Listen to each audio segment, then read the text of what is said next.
The wind howled across the Texas plains that night.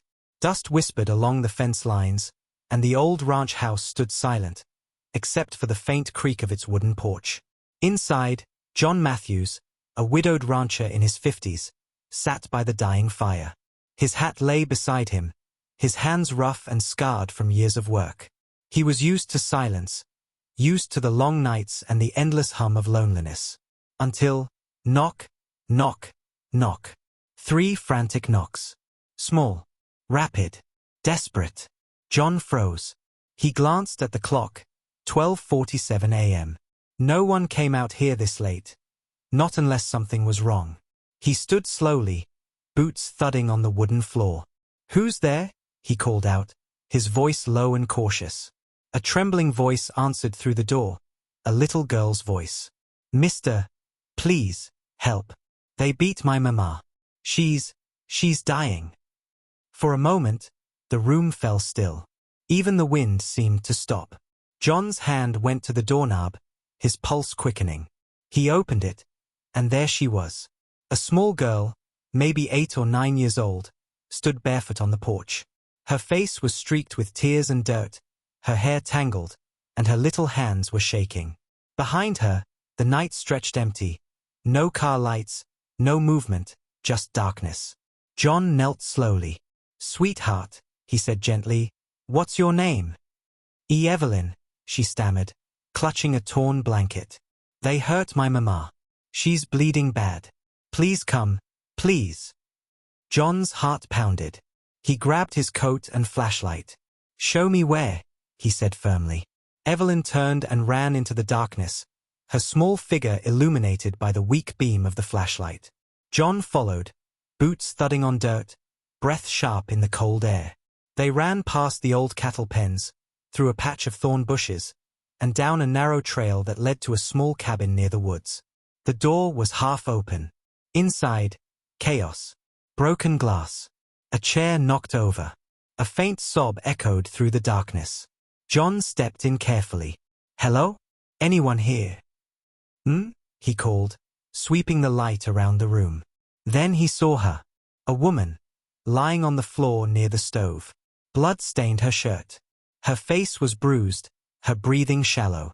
Evelyn dropped beside her, sobbing. "Mama! Mama, wake up!"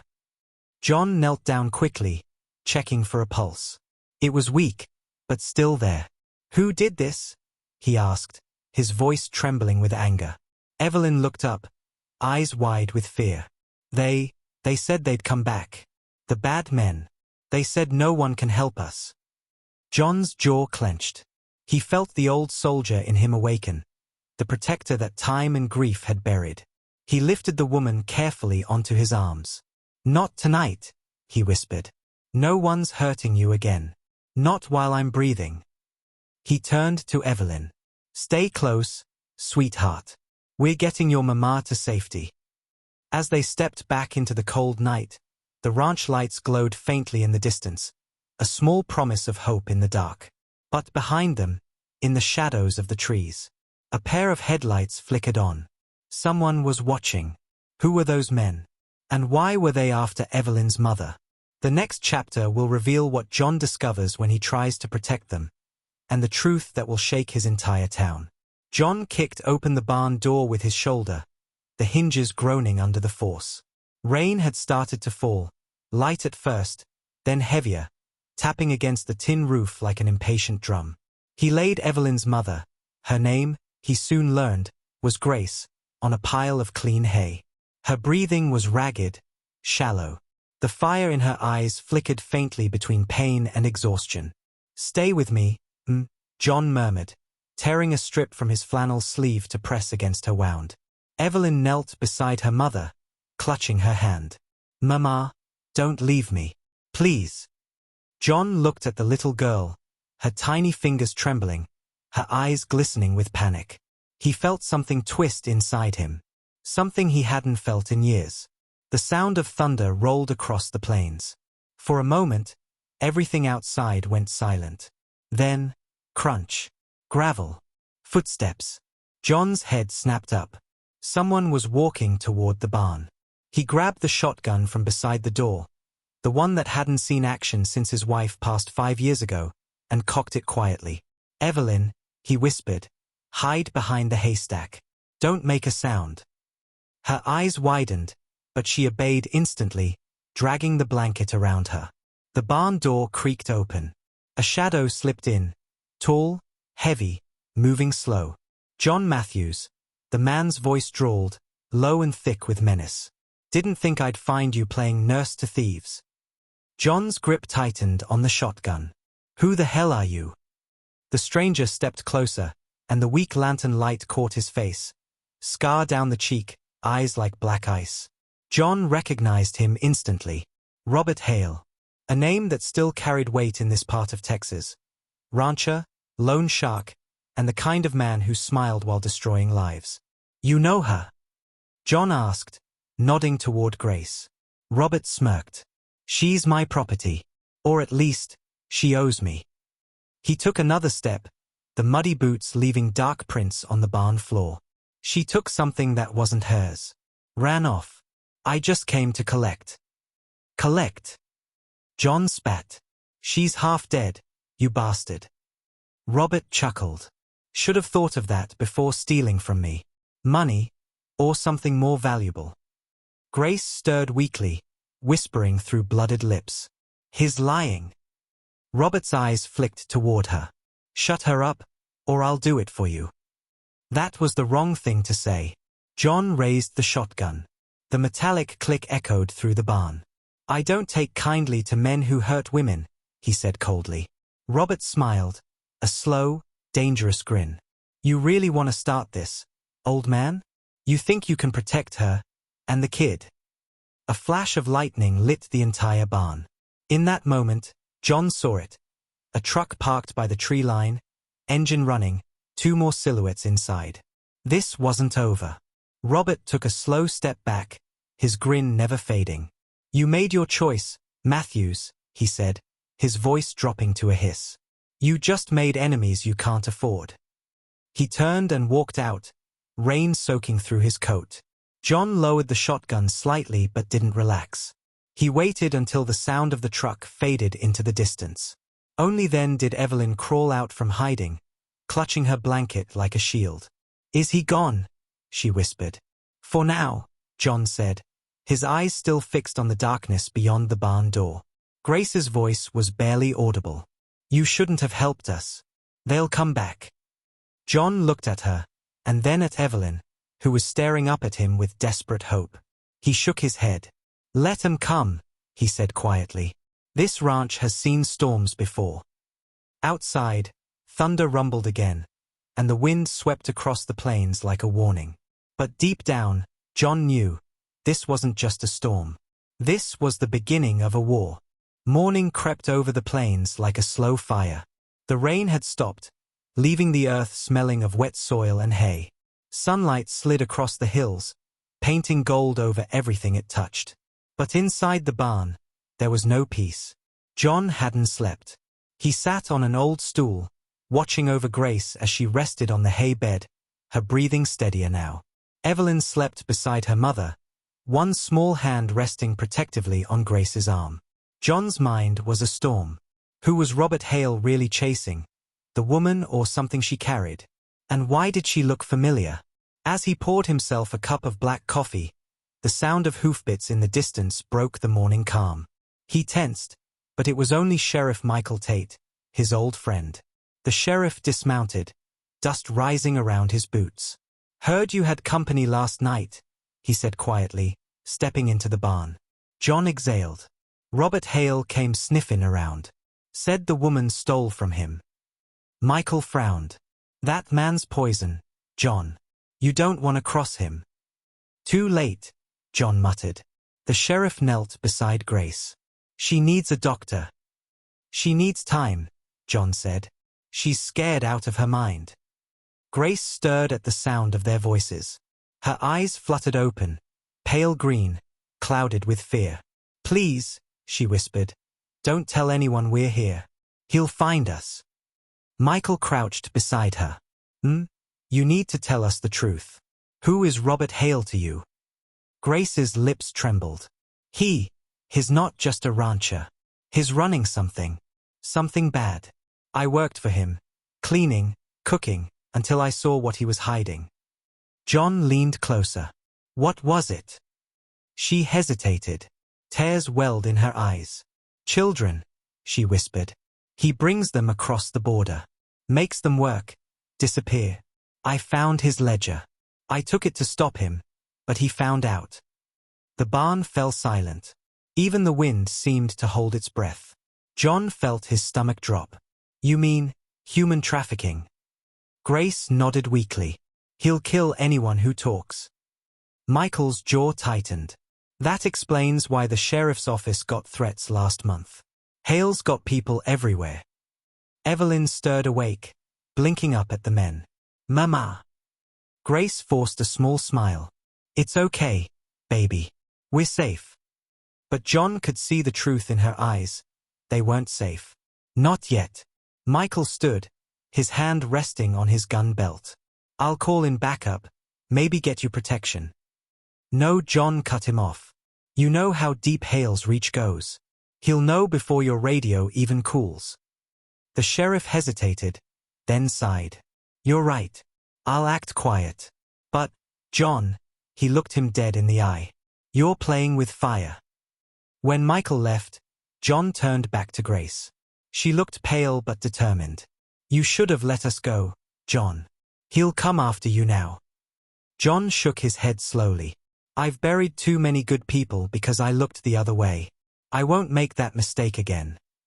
Outside, the sun climbed higher, but the ranch felt heavy, like the calm before a storm. As John walked toward the porch to check the horizon, he noticed something strange. Boot prints. Fresh ones. Leading around the back of the barn. He followed them quietly, heart pounding. The prints stopped near the water trough, and there, half buried in the mud, lay something shiny. He bent down and picked it up. A gold locket, small, delicate, engraved with a name on the back, E.M. Matthews. His own last name. John's breath caught. He hadn't seen that name since his wife died. He opened it with trembling hands. Inside was a faded photograph, a woman holding a baby. Grace. He stumbled back, confusion flooding his mind. Grace, he whispered. Why do you have my wife's locket? From inside the barn, he heard Grace's faint, broken voice. Because, John, your wife didn't die the way they told you. What did Grace mean? How was she connected to John's past, and to the tragedy he thought was buried forever? The sun had long slipped beneath the horizon. By dusk, the ranch was cloaked in a heavy stillness, the kind that comes before chaos. John sat on the porch, the locket clenched in his hand, its cold metal biting into his skin. The echo of Grace's words haunted him. Your wife didn't die the way they told you. Inside the barn, Grace lay weak but awake. The flickering lantern light painted her face in soft gold and shadow. Evelyn sat beside her, humming quietly, a lullaby that trembled with fear. John finally stepped inside. Talk, he said quietly. Tell me what you meant. Grace's eyes filled with tears. John, I didn't want you to find out this way. He knelt beside her. You'd better start from the beginning. Grace took a shaky breath. 5 years ago, your wife, Emma, didn't die in that car accident. Robert Hale made it look that way. She found out about his trafficking ring and was going to the police. Hale couldn't risk it. He paid men to run her off the road. John felt his chest tighten, the air leaving his lungs. His hands trembled. No, that can't be true. Grace reached for the locket. Before she died, she gave this to me. Told me if anything ever happened, I should find you. Protect Evelyn. John's head snapped up. Protect Evelyn? You mean? Grace nodded weakly. She's Emma's daughter. The world stopped. John staggered back, staring at the little girl curled up by the hay. His wife's daughter. His daughter. He sank to his knees, the weight of 5 lost years crushing him. Tears blurred his vision. Grace's voice quivered. Emma trusted me to keep her safe, but Hale found us. I ran. I couldn't protect her alone. John swallowed hard, his grief turning to fury. Then it ends tonight. He rose, grabbed the shotgun from the wall, and checked the chamber. The metallic click cut through the silence like thunder. Grace's eyes widened. John, no. You can't face them alone. I'm not hiding anymore, he said. Not from Hale. Not from the truth. Then a sound. Low at first, then louder. Engines. 1, 2, 3, no 5. Headlights appeared over the ridge, slicing through the night. Trucks. Men. Armed. Evelyn gasped. Mama, they're here. John blew out the lantern and motioned them toward the cellar trapdoor beneath the barn floor. Both of you down there. Now. Grace hesitated, tears streaking her dirt-covered cheeks. John. He looked at her, eyes blazing. Go. I'll find you when it's over. As they slipped into the dark cellar, John turned toward the open barn doors. He could already see Hale stepping out of the lead truck. That same cruel smile stretched across his face. Evening, Matthews, Hale called out, his voice carrying across the field. Heard you've been keeping secrets. John stepped into the open, the shotgun glinting under the moonlight. You should have stayed away, Hale. Oh, come on now, Hale sneered. You think one old rancher and a broken gun can stop me? The air grew electric. The rumble of engines idled behind Hale, men spreading out like wolves in the dark. John didn't blink.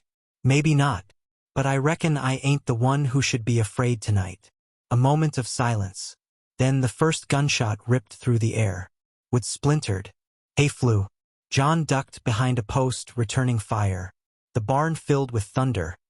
Gunfire. Shouts. The pounding of boots. Horses screamed from their stalls. The night lit up with muzzle flashes. And then, a sudden roar from the distance. Motorcycles. Dozens of them. Headlights cutting through the darkness like fireflies. John squinted through the chaos and recognized the patches on their jackets. Texas Riders, an old biker brotherhood he once served with. Their leader, a massive man named Cole, pulled up beside the barn, grinning through the smoke. Heard you needed a little help, old man. John smirked, reloading. You sure took your time. Cole revved his engine. Wouldn't miss this party for the world. As the bikers roared into the fray, the ranch exploded into chaos. Engines screaming, bullets cracking, lights flashing against the stormy sky. Hale's men scattered, but the fight was far from over. And somewhere beneath the barn, hidden in the dark, Evelyn clutched her mother's hand, whispering through her tears, Please, God, don't let him die. The storm broke over the ranch like the heavens had split open. Lightning flashed across the plains, thunder shaking the earth beneath their feet. Rain poured down, soaking the dirt, the blood, and the fire of battle that raged around the old Matthews barn. John's shotgun was nearly empty. He crouched behind a tractor, mud splattering up his sleeves, his breath ragged. The smell of gunpowder and rain filled the air, sharp, heavy, electric. Across the field, the bikers fought with fury, engines roaring through the darkness. Metal clanged. Tires spun in the mud. Robert Hale's men were outnumbered now, but not out for long. From the corner of his eye, John saw Hale heading for the barn, a pistol glinting in his hand. Toward Grace, toward Evelyn. John bolted forward. Hale! He shouted through the storm. The man turned, rain running down his scarred face, that cruel grin still carved into it. Can't stop me, old man, Hale yelled, raising the gun. John fired first. The blast echoed like thunder, knocking Hale backward into the mud. But the fight wasn't over. Hale groaned, clutching his side. Not dead, but wounded. He fired back wildly. The bullet tore through John's shoulder, spinning him to the ground. Pain seared through him, hot and blinding. He fell, gasping, blood mixing with the rain. From beneath the barn, Evelyn heard the shots. She screamed, Papa! Grace grabbed her. No, baby, stay down.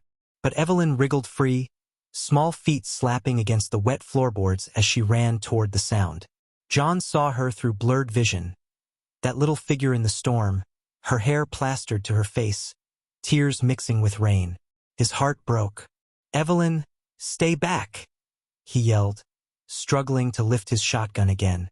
Hale laughed hoarsely. "So that's the girl, Emma's brat." He raised his gun toward her.